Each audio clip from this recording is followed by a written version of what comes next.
Hello, I am Deanna Peterson, but I am not with the Texas DeafBlind Project. Sorry, Um, I was.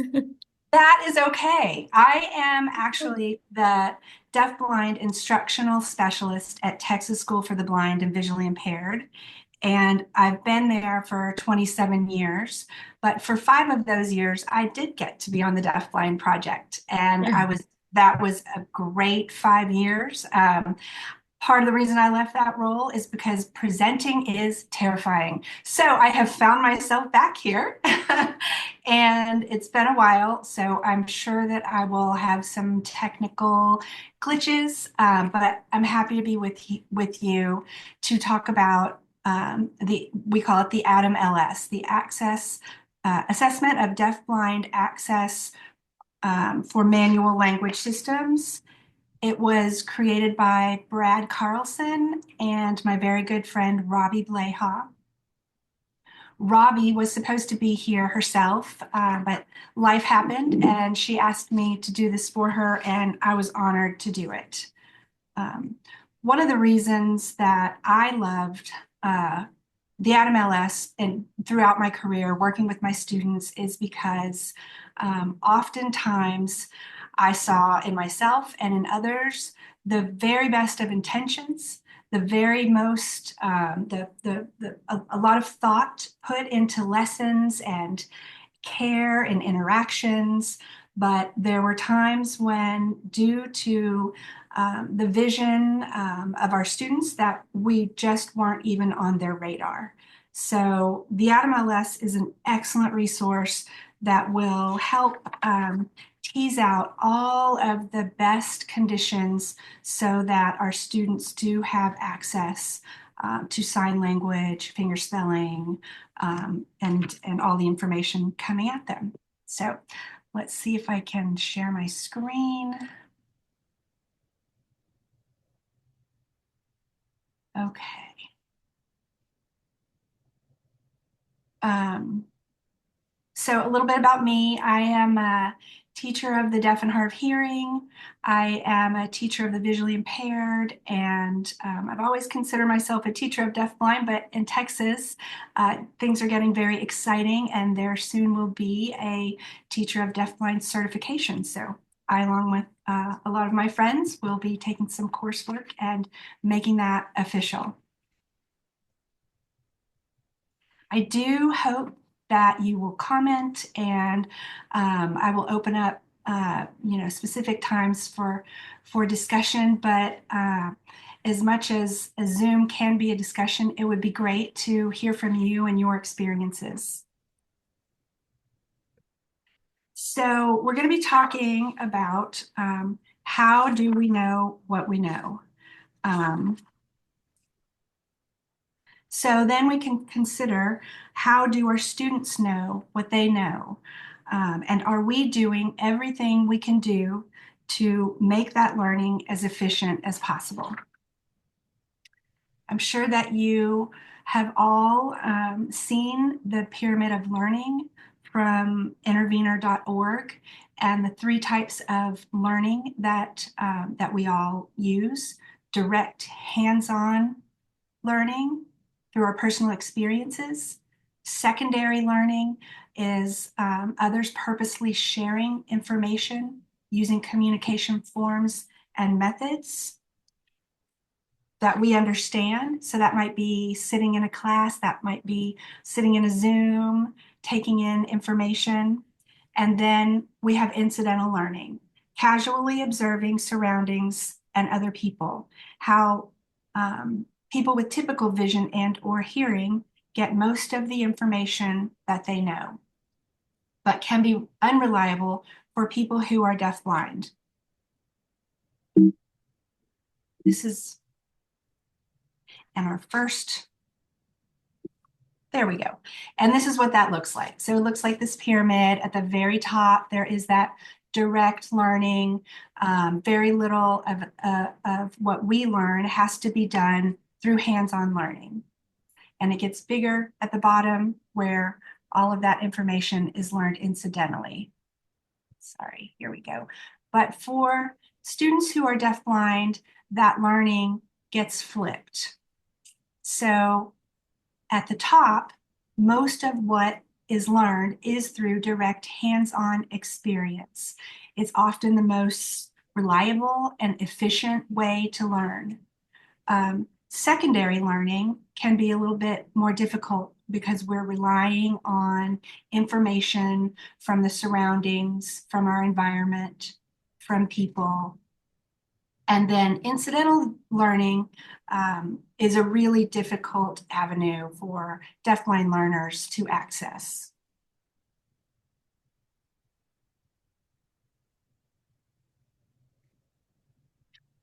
Access to information from our surroundings and other people influences our ability to detect, gather, prioritize, and use information. It affects language development and expression. It affects our experiences, and it probably affects a lot more than that. Probably things like our mood, our relationships, how we interact with the world around us. I'm gonna so you may have heard of the shuns. It's 10 key components of intervention to make learning meaningful for students who are deafblind. The reason that I want to show this, it was adapted by my very good friend David Wiley, and I'd like to introduce you to it because if we don't have systems for gathering all the information that we can about how our students are accessing and acquiring manual language systems, how they are experiencing the world, how can we be sure that we are providing the best program, the one that we all want to give our students? The shuns are an important resource, and I wanted to just make you aware of it because this can be an excellent next step towards ensuring that you've created the best program for your students. I'm going to get this flipping right. So this is what the shuns are. There's a QR code that will take you there. And I'm not going to go through all of them, but I did want to touch on a couple.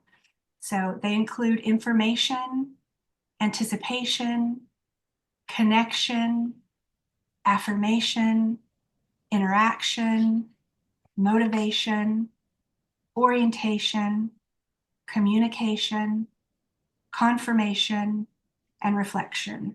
And I'll tell you, in Texas, we have long-standing, long-running jokes on how many other shuns that we can add to this list. The first one that I want to show you is anticipation. So let's watch this video.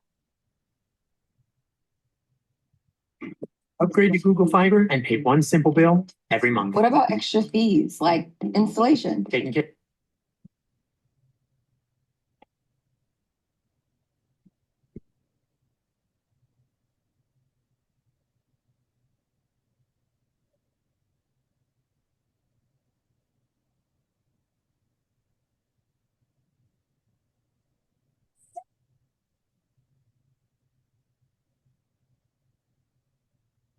Back to you. Can you see my screen with my slide?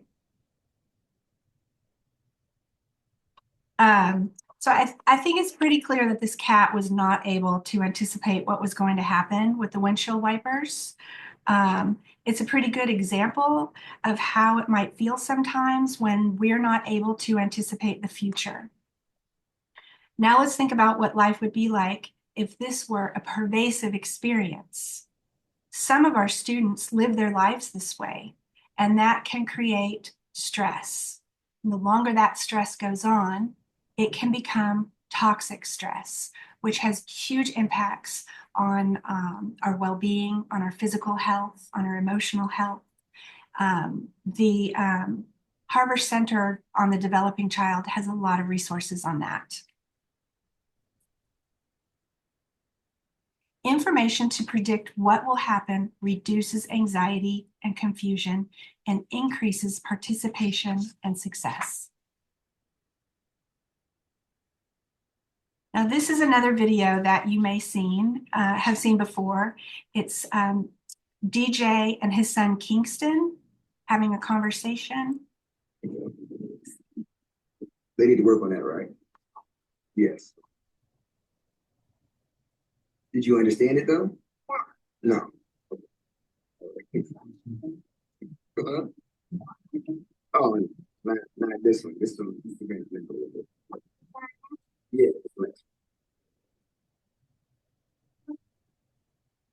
I was wondering. I don't know what they're gonna do next season because they did some stuff this time. Exactly what I was thinking. Oh yeah, yeah, yeah.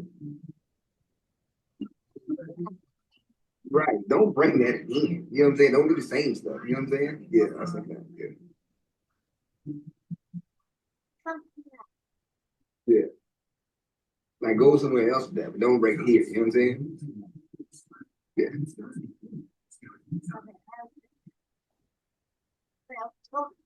That's what I said. He was like, you know what I'm saying? And I was like, what in the world? Don't do that here. You know what I'm saying? Yeah. Yeah. Yeah.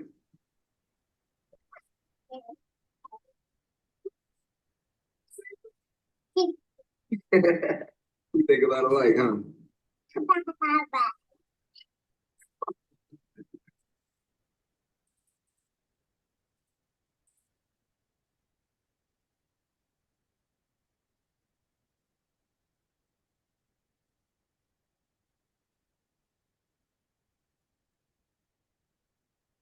They need to work on that, right? Yes. Did you understand? Sorry about that. What did you notice about this video other than that it was cute? What might have happened if Kingston wasn't experiencing connection and confirmation from his dad? What was his father doing to help foster those feelings? Did it look like it took much effort? No, because when someone has vision and or hearing, there is an automatic flow of information. DJ is an exceptional father, but through this automatic flow of information, that's where incidental learning takes place. And we learned that is how we know most of what we know. When working with students who are deafblind, how do you know the message has been detected, received, understood? How do you affirm and confirm?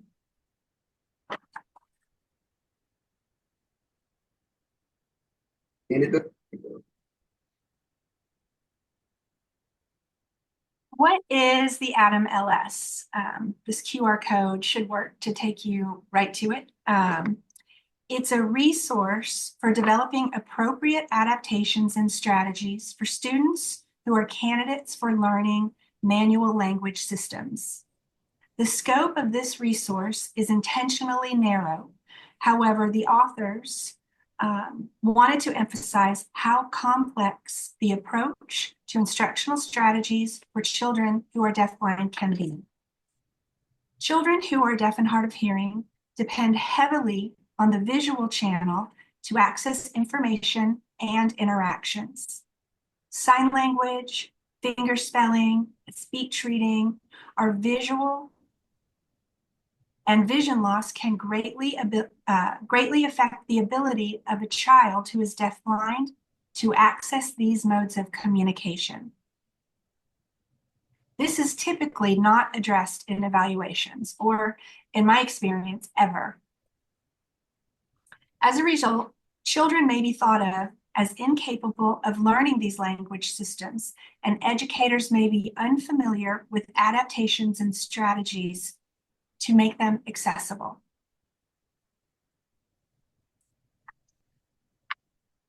Why might the Atom LS be a good resource to use with your students? This resource should be used for all students who are deafblind and being presented with formal language, and can also be very helpful even for those students who are emerging communicators. Perhaps you're not sure yet, but from my perspective, if we don't start by looking through a microscope, I'm sorry, it's really raining here. If we don't start by looking through a microscope to find the optimal conditions for a child who is deafblind, then all of our good intentions, our thoughtful lessons, and moments of joy may not even be on the radar of our students. I have seen and watched myself on video throughout the years, signing too fast, not within a child's visual field, without enough repetition, asking yes/no questions rather than checking for comprehension with open-ended questions, and signing from too far or too close. The ADAM-LS breaks down all of this information into smaller chunks that will help you consider all the needed adaptations and strategies to make learning and connection more accessible to your students. Part 1.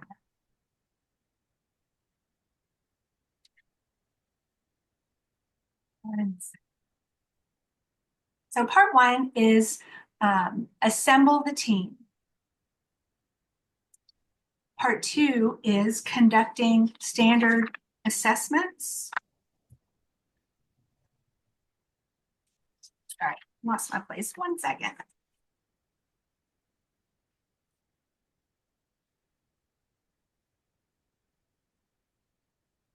Here we go.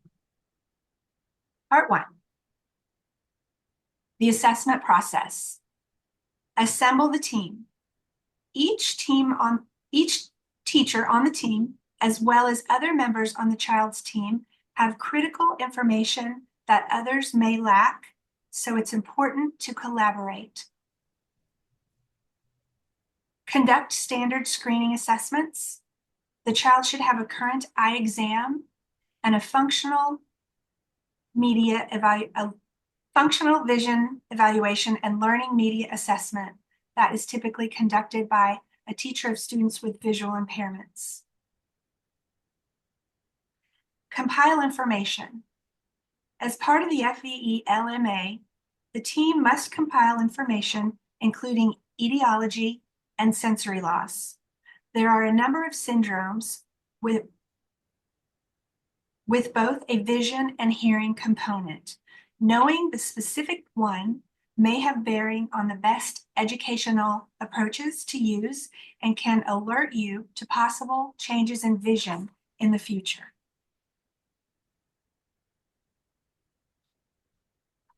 Observe the child in real environments and situations. Interview the team.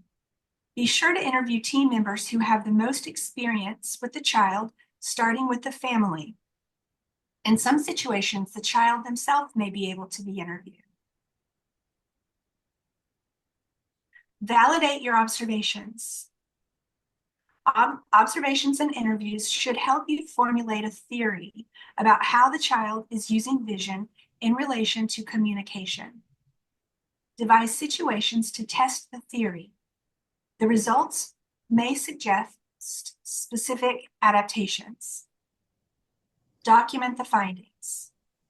It's necessary to document the team's findings, so the FVE LMA may need to be amended. Convene the IEP committee to update the individualized education plan to reflect the team's findings.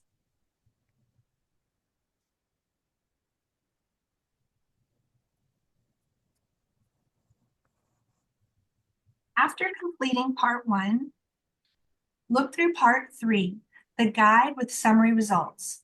This document is a checklist intended to help you obtain relevant information.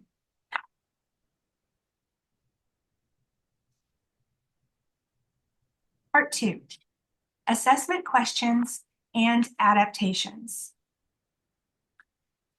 This part has 14 questions that will guide you through each element of visual access. Number 1, what is the best placement and distance of manual language forms for the child with deafblindness related to his or her visual fields?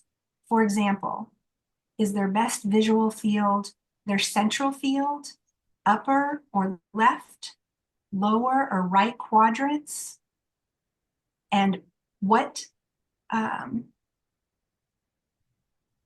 sorry, this is really nerve-wracking. I haven't done it in a long time and I cannot see your faces. I wish I could. Number 2, what is the best distance and rate of communication for the child related to his or her visual acuity? The distance and rate required by the child who is deafblind will be significantly different from their deaf and hard of hearing peers. This is a short video of a student and her teacher, and I wanted you to take a look at it, and then I'll stop sharing my screen so you can tell me, we can talk about some of the things you notice in relation to the sign he's presenting and any adaptations you see in the way he's doing that.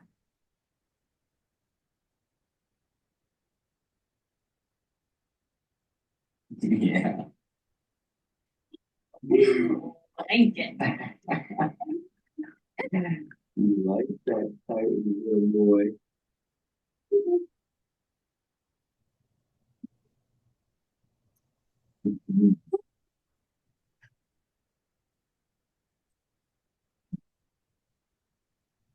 You got a picture of the boy.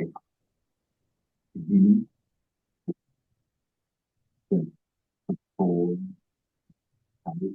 Yes, sure. Mhm. Long.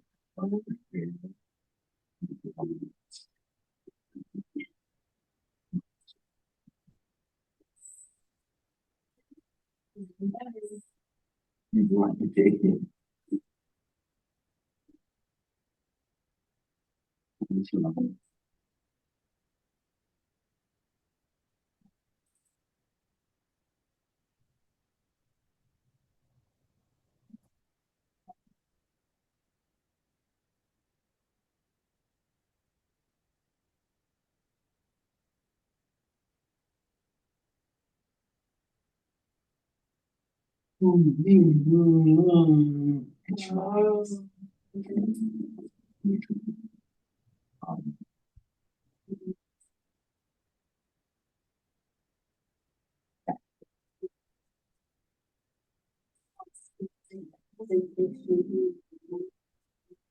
What's that? You sound what? What?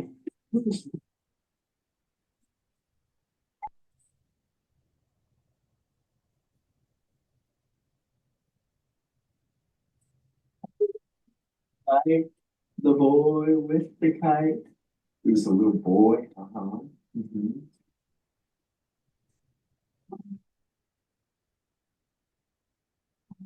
Stop sharing my screen for a second and pull up the chat. Did anybody want to add anything about what you see here? The teacher, Matt, is doing a lot of things to make sure that he is communicating with Kirsten in a way that she is able to detect and discriminate and join in.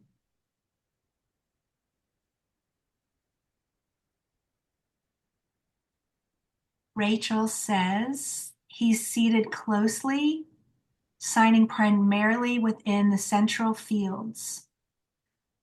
There's repetition, close space, time for reaction.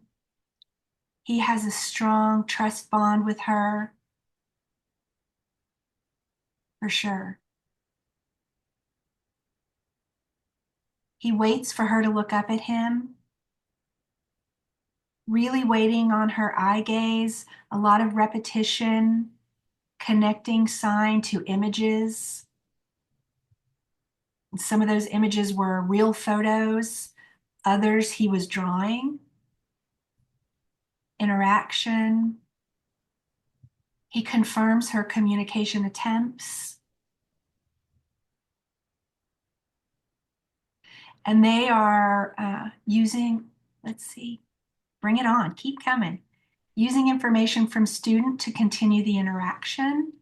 expands on what she signs.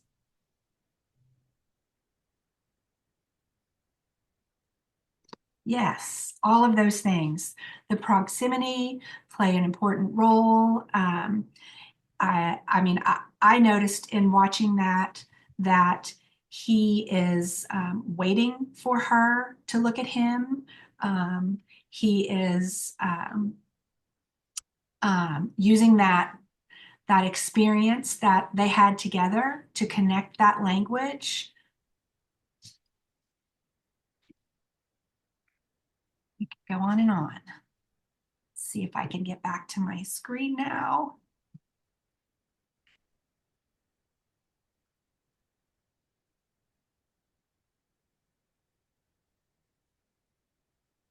Oh no, stop sharing.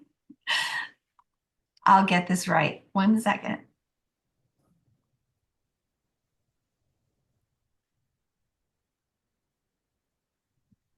Thank you for being patient with me.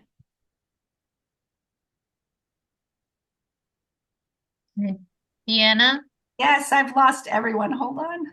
you're good. This is Jen. Whenever you do get situated, which by the way, there's a lot of positive comments in the chat box as well of how great this is and this information is. There is a question. Would you like me to read it to you or can you That would see be it? great. Sure. So the question is, the activity just shown is for a student who obviously has experience with concepts. How would it be different for someone who doesn't have that experience? That's, I'm going to stop sharing for a second. That's a really good question. For a lot of a lot of the students that I've worked with who are more emerging communicators, you want to be adding that language directly in while you're having that experience. So Kirsten is able to look back and reminisce on an experience, but perhaps some of this was making more connections when it was happening in the moment. He was probably at the restaurant eating enchiladas with Kirsten and pointing at those real enchiladas. And, they went to the park together and they saw a boy and,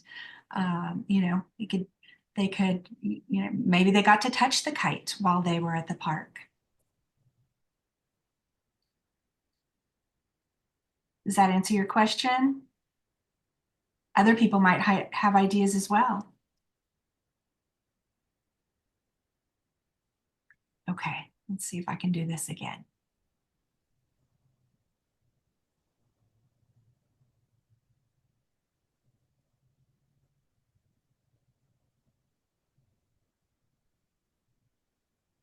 But you guys still see my desktop, don't you? No, Deanna, we see the slideshow.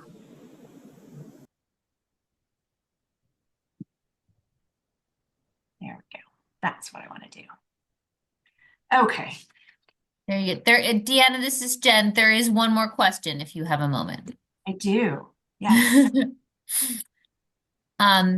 What can you do to help a student learn to attend to the signs and the communication visually? It's always important to start with what motivates the child, thinking from their perspective, what it is they might want to communicate about, having the most familiar people.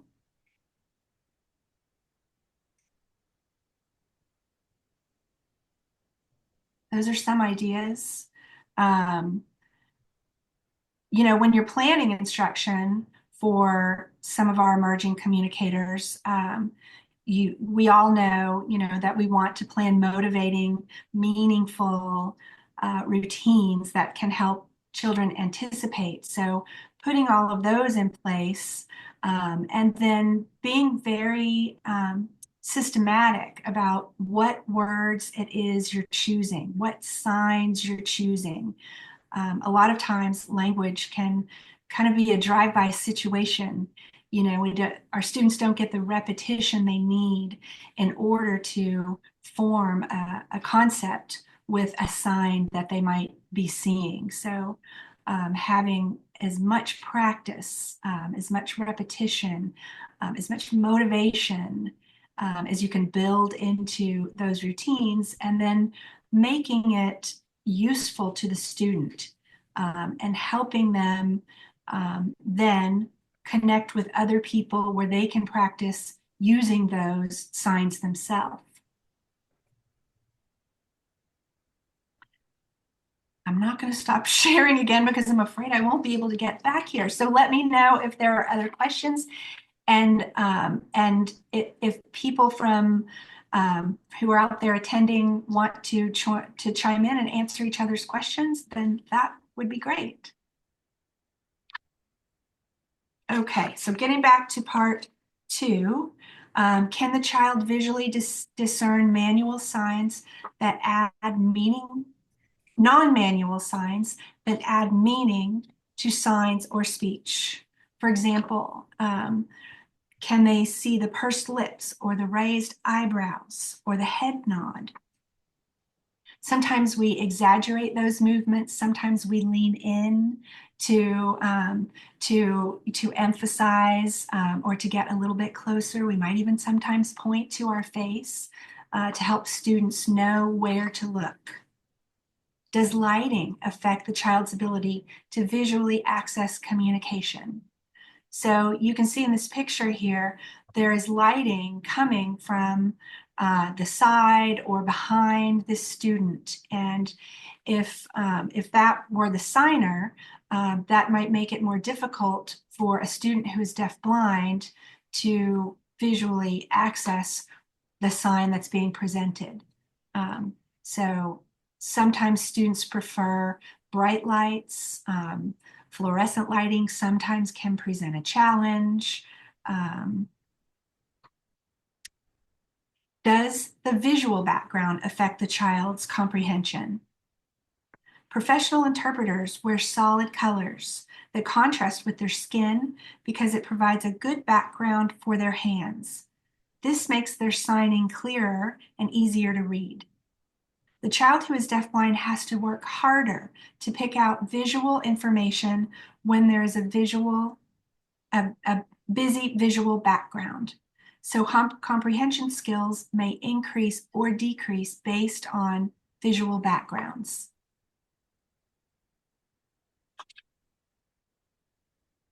Can the child follow sign conversations in a group?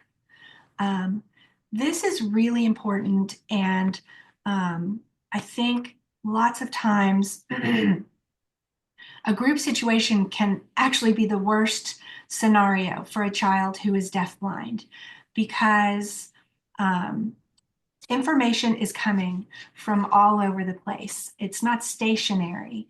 So a student may have to track all around the room to try and identify who the speaker is. And by that time, they might have missed the information that's being shared. These situations pose different demands on a child's functional vision than a one-on-one situation. Distance and angle are constantly changing. It takes additional time and will frequently break up the momentum of a group lesson. Therefore, additional staff may be needed. Would the child benefit from supplemental experiences to assist in understanding the concepts behind the language? Showing a picture or using a sign presumes knowledge, not only of what the symbol represents, but also the concept. So perhaps you need to take a trip to an animal sanctuary or to a zoo. And even when you're there, it's important to realize that a deafblind child may, in this instance, be able to touch the tail of a cow, but will they be able to get down on the ground and touch those hoofs and up the legs to the trunk and put their arms around the cow to see how big it is, and trail all the way up to the head and the ears and the nose to really form a full concept of what a cow is? Would the child benefit from the technique of coactive signing when learning to produce new signs? A child who cannot see to form signs correctly may produce signs incorrectly. Coactive signing is when the instructor takes the child's hands and helps them to form the signs correctly. And this should be done with care.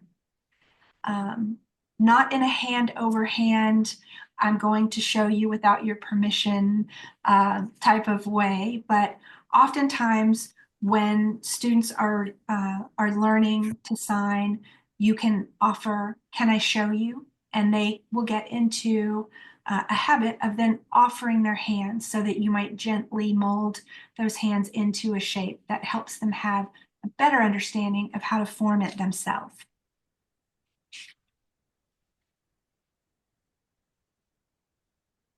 Does the child initiate or benefit from hand tracking?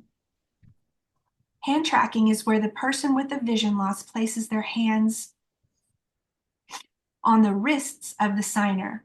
This allows the person to use the kinesthetic sense to understand where to direct their gaze to follow the signer's hands. Some signs are large and they might exceed the child's vision, their visual fields. And so by using a strategy like hand tracking, the child might know when that sign is going outside of their visual field. Does the child benefit from tactual signing? Tactual signing is a receptive skill used by a person who already understands or is learning sign language but cannot visually read signs or finger spelling. Does the child need an additional environmental information provided? For example, descriptions of who else is in the room. Where are they? What are they doing? If the child will benefit from Braille, are there English language acquisition issues typical of deaf or hard of hearing children that should be addressed? In many ways, these children's learning needs are similar to those children who are learning English as a second language.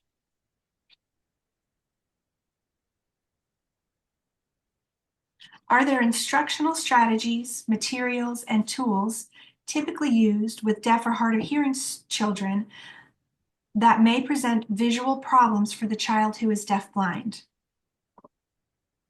This is a big yes, and there is a big section on this that you can check out. Are there modifications to standard interpreting arrangements or signed classroom instructions that need to be addressed? It is possible that a child who is deafblind may need a completely different interpreting arrangement than that is used by their deaf and hard of hearing peers. This I can give you a little story about. I recently was in what we call the big show at the blind school. Lots of students are performing, singing with their music teachers, songs that they've been working on all year. And I noticed a deafblind student sitting in the audience, and there was an interpreter on duty and there was an interpreter off duty. The interpreter on duty was about 7 feet directly in front of her, and she was in the second row. I noticed from a distance that she was leaning over the chairs in the first row, trying to get a better look. I noticed that the off-duty interpreter was actually a little bit closer. And so she would look to that person, and that interpreter would direct her to look at the on-duty interpreter. So I think at that point, I came to my coworkers and said, hey, have you ever heard about this really cool thing called the Atom LS? Because I think that this student could use some adaptations. Perhaps the interpreter on duty would need to wear something, you know, a yellow button, something to let the student know where to direct their attention. Perhaps that student needed to be in the front row. Maybe they needed to be even closer than that. Did the interpreter need to come closer? Do we need to look at what the student's visual fields were? In addition to all the other adaptations that we learned about rate and repetition. For this was the only deafblind student in the audience at that time, and the interpreting could be tailor-made just for her so that she could have access to what everybody in the room had access to. Does the child have skills to advocate for the modifications needed? I'm going to show you another video. This is a video of Yezdi and her mother having a conversation out on their back porch. So again, watch it with a microscope, see what you notice, and we'll talk about it when the video's over.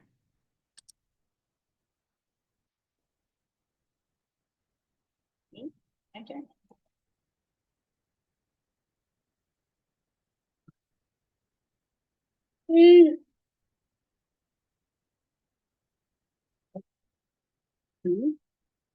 So now.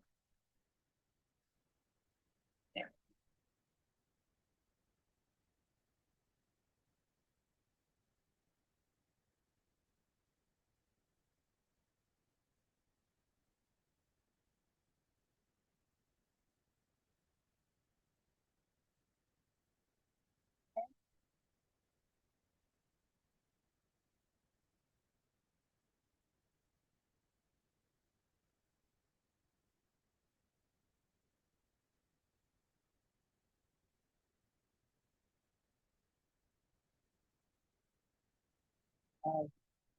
Thank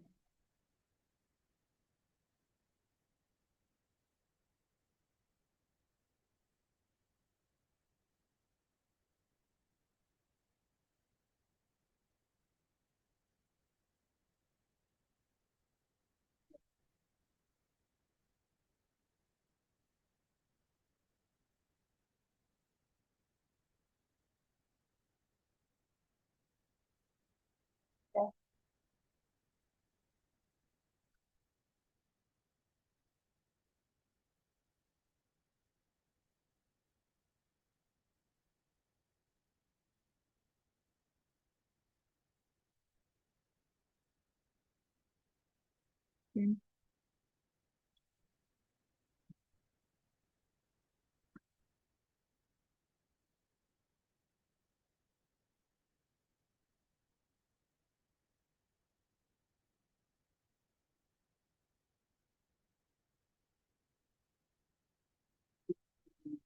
Sorry.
All right, I'm going to stop my share again.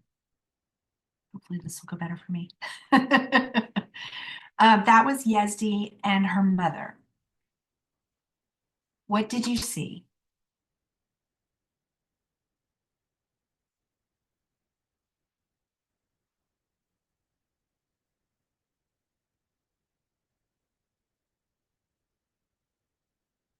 Oh, I see a question there. If a child uses their upper or lower field for access, how would an interpreter eliminate visual clutter in the background?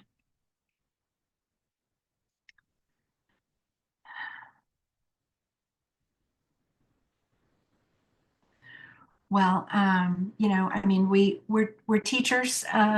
We're moving around in our classrooms, around our school campuses, and sometimes you just have to pause and find the best spot.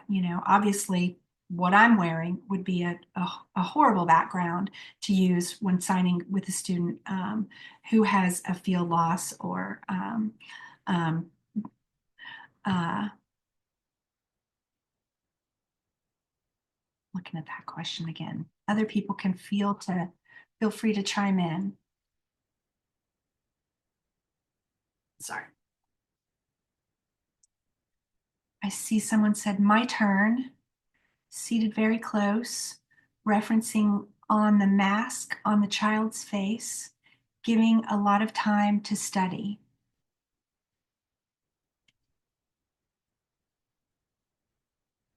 It was a very motivating topic for Yezdi. She loves masks. They were in very close proximity on that swing. Look like less than 10 inches. Lots of times when you are teaching a deafblind child, you have to get very comfortable with close proximity. Repeating the child's question to make sure she was accurate and understanding what she wanted. Yes, I saw that too. I saw that Tish mom added the darn because she had the mask on and she had said to Yezdi, sorry, we can't cut it. But Yezdi didn't have access to Tish's face at the time, so she added the darn.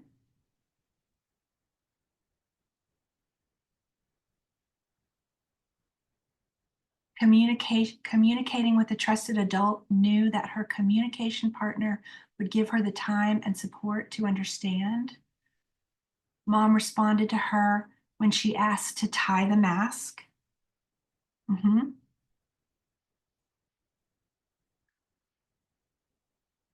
Tish was touching the chin on the mask, but she also was touching Yezdi's chin to make that connection. There were times when Yezdi was using eccentric viewing. So there are times when people might see a student who appears not to be paying attention because they might not be looking straight on. But sometimes our students have the best knowledge about what works for them. And so if you see a student who might be looking out the side of their eye, or they might have their head down looking over their glasses, if you just pause, to see how is that student using their vision, it might be that a different head position is serving them better.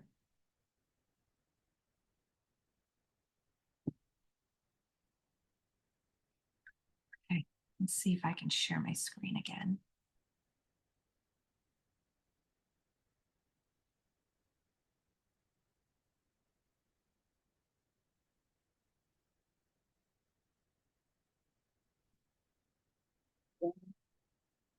Okay, so then we get to part 3, the assessment results.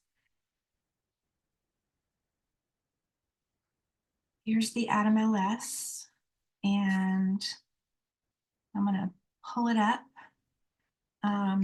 It's a free download, and I'm going to get to one that I've already marked. So here we are at the part 3, assessment of DeafBlind access to manual language systems guide with summary results.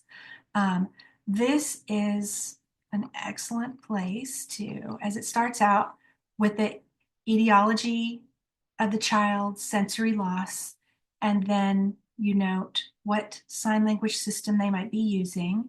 And here's where the information that you gathered from the team interview goes with your possible strategies, situations that you want to set up to test. And then all the questions are here. To number 1, what's the best placement and distance of manual language forms for the child related to his or her visual fields? You can add notes there, and then all of the adaptations and strategies to consider are listed. For example, present signs consistently in the same quadrant, at the same distance, and within a precise signing space. Reduce the signing space. For example, sign country closer to the wrist than the elbow. This helps a child with field losses by moving the sign into the visual field. Finger spelling rather than signing. Some words, if the movement of the sign takes it out of the child's vision, for example, spelling Russia rather than using the sign, which places the hands on the hips and may be out of the child's visual field. You can substitute signs that require smaller signing space if it doesn't change the meaning. Example, instead of signing wonderful with both hands at the sides above the shoulders, substitute good with both hands at the front and center near the chin. Alter the signing or speaking distance between the child and the partner based on the type of field loss. And several more there. Use visual aids, allow the child to turn his or her head, use tactual signing. Some of the adaptations for what is the best distance and rate of communication. You might find that you need to be within 24 inches of a child. Work individually with the child to improve comprehension of signs and finger spelling. Vary the rate, finger spelling, speech, or cues according to the child's responses in different situations, such as when the information is complex or novel. However, always keep the signing space predictable.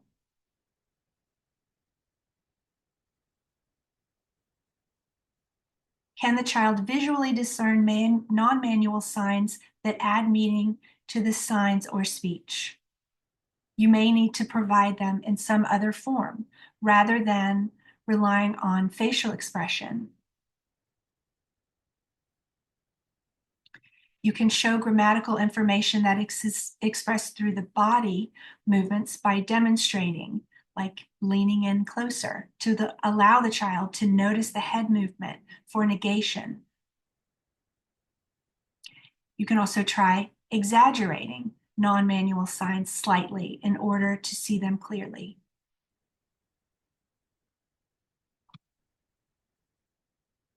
Does the lighting affect the child's ability to access communication? Low light conditions might require the child to use hand tracking or tactile signing. Area lighting might help. Lamps or overhead spotlights on the person communicating can be very helpful. Outdoors, you might want to consider hats or visors to reduce glare. Avoid signing or speaking to the child with your back toward a light source. Provide the child with a copy of what is on the overhead.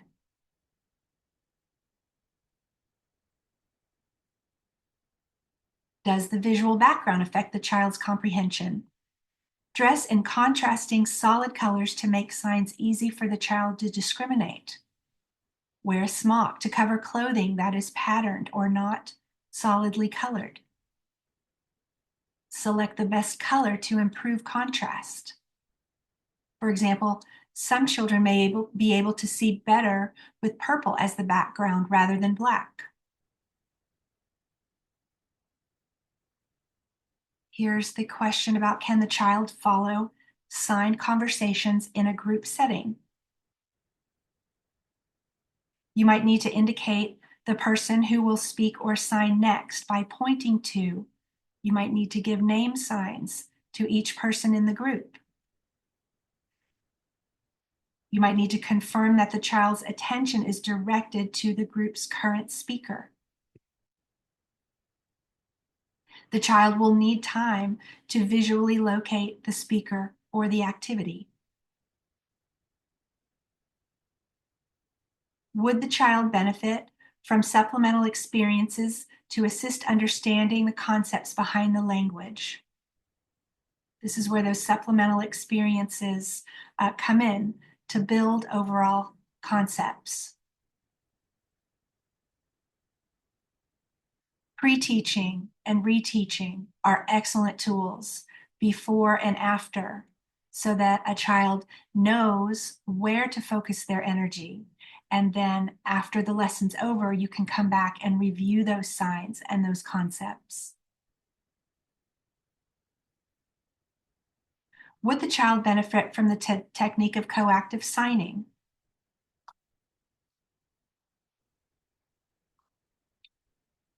There's the hand tracking. Introduce the technique of hand tracking to the child by placing your forearm under the child's hand as you sign.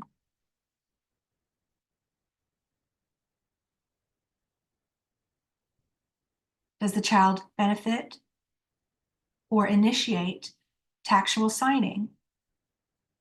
Teach and encourage the use of tactual signing. Provide alternate ways to convey non-manual markers through manual signs, such as signing question rather than simply raising your eyebrows. Provide frequent breaks to relieve fatigue in reading signs tactually. When using ASL, increase comprehension by using nouns and names rather than pronouns. Does the child need to have additional environmental information provided? Allow extra time for the child to take in what others can see. So in that instance where I saw the student in the auditorium, maybe she arrived early to check the environment out, to go up to the stage to see where people would be sitting. If the child will benefit from Braille, are there English language acquisition issues typical of deaf or hard of hearing students that should be addressed? An adaptation might be to modify the language level to match the child's ability to read and understand English. So you can see that Robbie and Brad have written here lots and lots of different adaptations and strategies that will help you consider all of these various aspects of accessing sign language visually. And just going to scroll down to the very bottom. Deanna, Yes. this is Jen. There's a question in the chat. Okay, I'm going to stop sharing so I can look at you all. What would be the suggested age to start using this tool?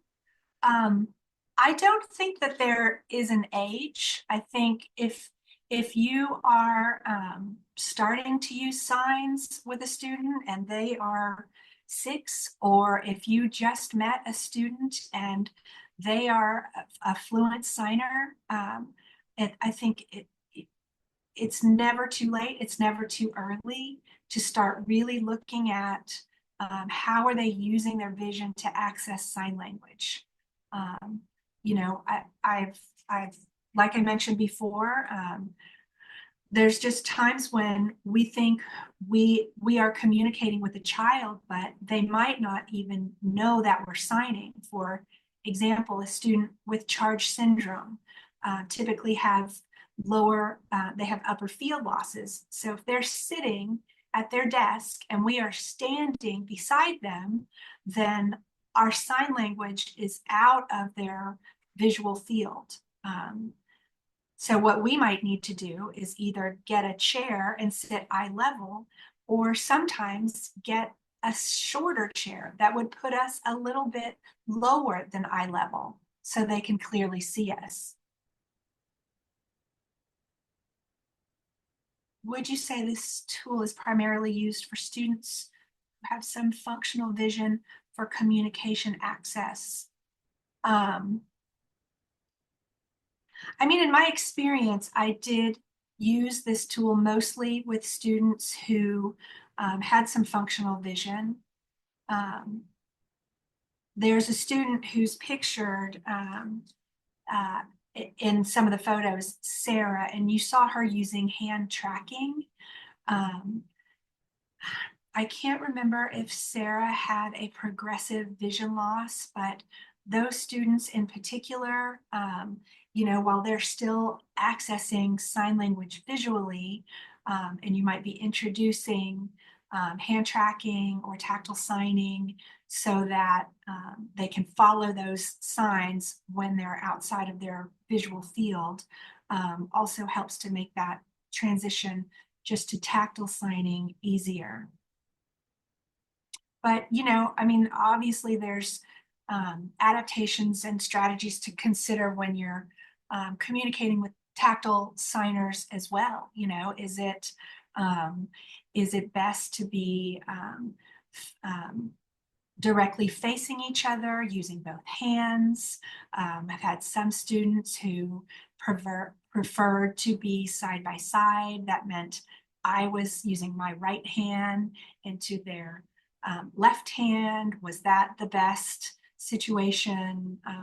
It's always, I think, good to really get some video, you know, to have your team kind of trying out strategies as well as, you know, you can come back to the table and say, well, you know, this seemed to work. What happened when you did it that way? Or should we consider you know, a different seating arrangement?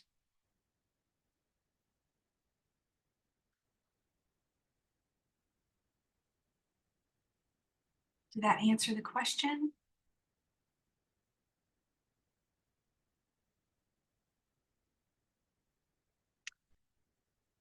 I think the AdamLS is, you know, it's a great guide, not just for educators, but for families as well. We just, you know, we all have such good intentions and we want to help our students learn as efficiently as possible. And so really finding out all those nuances of timing and rhythm and pace and repetition and field and distance and proximity. It's really required if we want to allow our students to learn to use sign language receptively.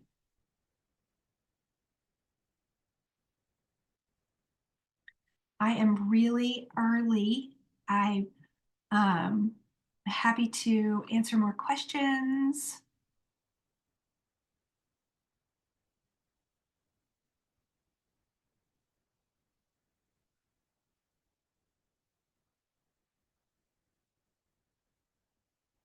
Doesn't look like there are any other questions.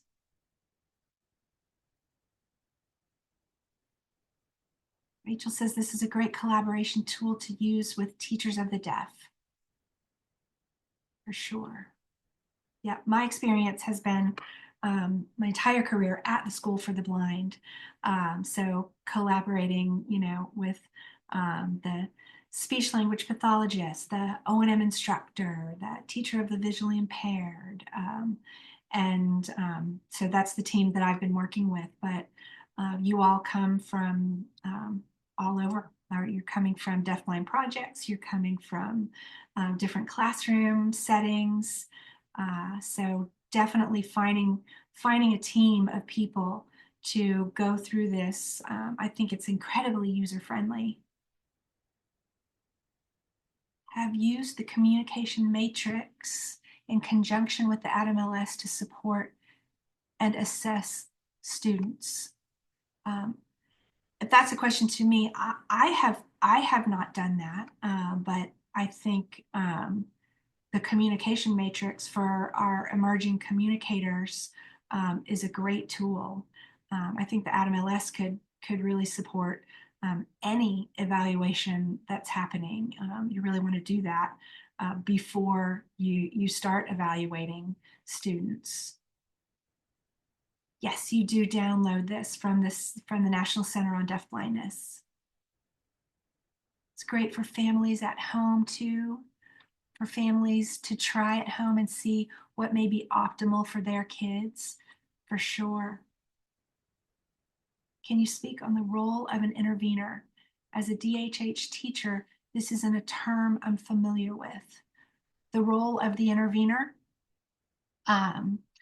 An intervener is a paraprofessional with specific training and knowledge in supporting a deafblind student one-on-one. So they work under the guidance of a classroom teacher.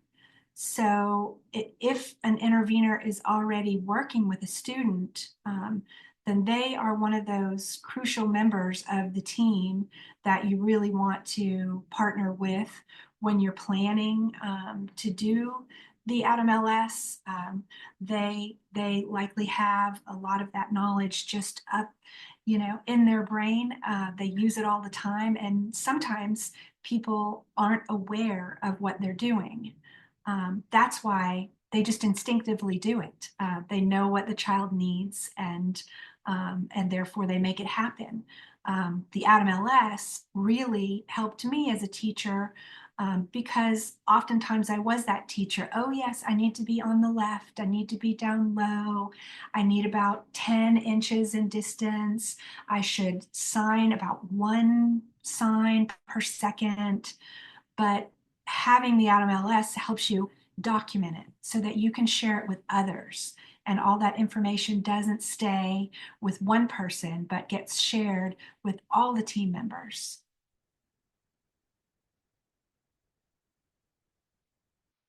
How do you determine if a child who is an emerging communicator sees the manual sign? You know your students, and I mean, I can think of a student that I'm working with right now who is showing interest in sign. She occasionally will use a sign spontaneously, and it's really tricky.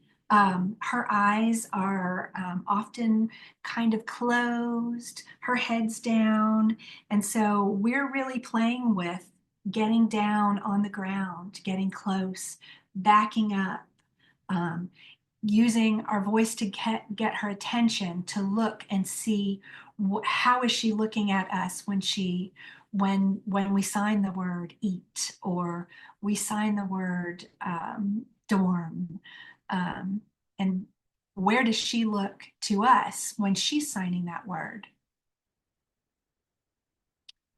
I'm not sure if that helped answer that question. How do you determine if a child who is an emerging communicator sees the sign? It's just trial and error, by choosing, you might start out with the child's favorite candy, certainly looking at what's the most motivating thing that they might be interested in signing themselves. What's the most motivating object that they interact with, and can we tie a sign to that object? are there YouTube videos to explain the Atom LS? I would, I didn't do any searches myself, but I would be surprised if Robbie herself, Robbie Bleha, wasn't on the internet talking about the Atom LS.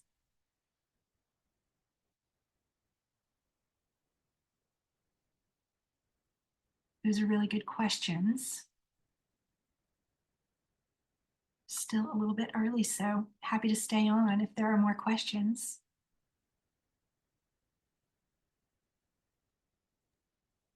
Deanna, this is Jen. Hi, I Jen. am going to launch our poll for everybody. Since everybody's still on, I'm going to launch our poll just for the session today. If everybody could please complete that for our evaluation, we would greatly appreciate it. And as Deanna said, we still have a few more minutes. So if anybody has any other burning questions that they can think of while they're filling out the evaluation, feel free to ask. Otherwise, we greatly appreciate your time today, Deanna, and for you joining us and presenting on this. It was my pleasure. Happy to be here. One question that I would pose is, do you recommend that someone like a deafblind project staff be kind of the leading person on helping teams complete this assessment, or have you seen teams successfully do it without a deafblind project staff that kind of has both that hearing and vision perspectives? In Texas, we're meeting more and more teachers of deafblind. So I think that, if there is a member of the team who has experience with deafblind students, that they might be a great member of the team to include in this. And if no one has any experience with deafblind students, then certainly reaching out to deafblind state project staff would be a good idea. It's really, I think the teachers of the deaf and hard of hearing are they're really going to find this easy to use as well.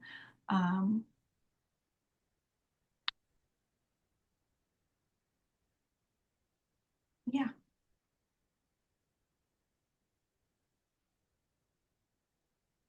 Do you recommend always working with tactile signing in parallel with visual signs so that if the student can choose for himself when he wants to use which method to save energy? Um,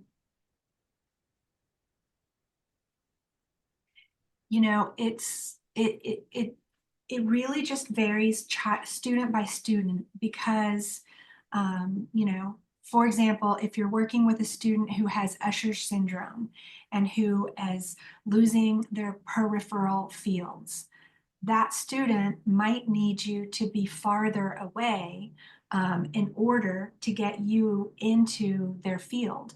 So then you're not available at that moment for tactile signing if that child is trying to access the sign language visually.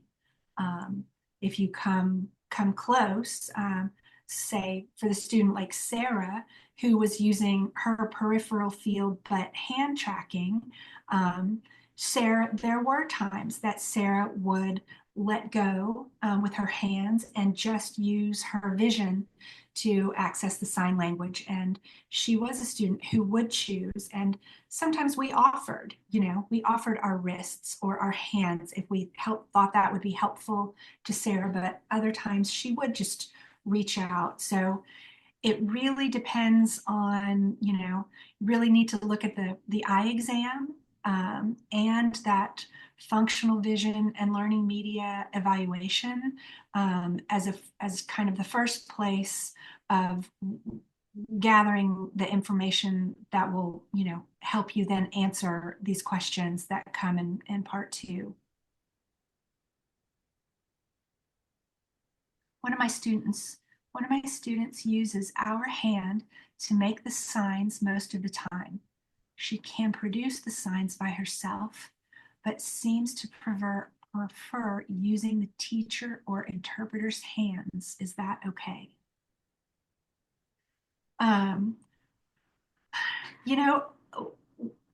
I don't know this child. It sounds like she feels really safe with the interpreter and with her teachers. And I mean, I think that that's our job, to make our students feel safe and connected, so that they can start to be more independent. So, I mean, do you want a child to use your hands to sign forever? Is that realistic, and functional? Probably not.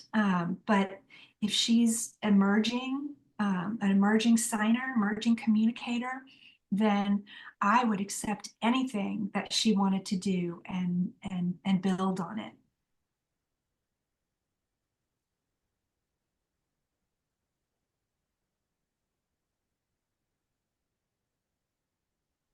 It's a really good question. And also, I don't know what the function of her doing that is. It could be a lot of different things, but just from outsiders' perspective, and it can also be really confusing for deafblind students to know when. This is a very specific example. We had some students many years ago, and in order to help them understand when we were signing to them versus when we were helping them to form the signs, we would sign face to face when we're communicating back and forth. But if we offered, can I help you form this sign, then and they offered their hands, then we would come around from behind them and help them to get their hands in the right hand shape. That way, we're all directing our visual and our communication outward. I don't know if that helps, but it can be a really confusing thing for children to who are deafblind, who are constantly trying to gather and prioritize information to detect a sign, to discriminate that sign, to process how they wanted to respond to that sign, and then to be able to form and deliver a response. That takes a lot of effort. So anything we can kind of do to make a routine in some way so that students can anticipate, what's it going to look like? When is this happening? Where is this happening?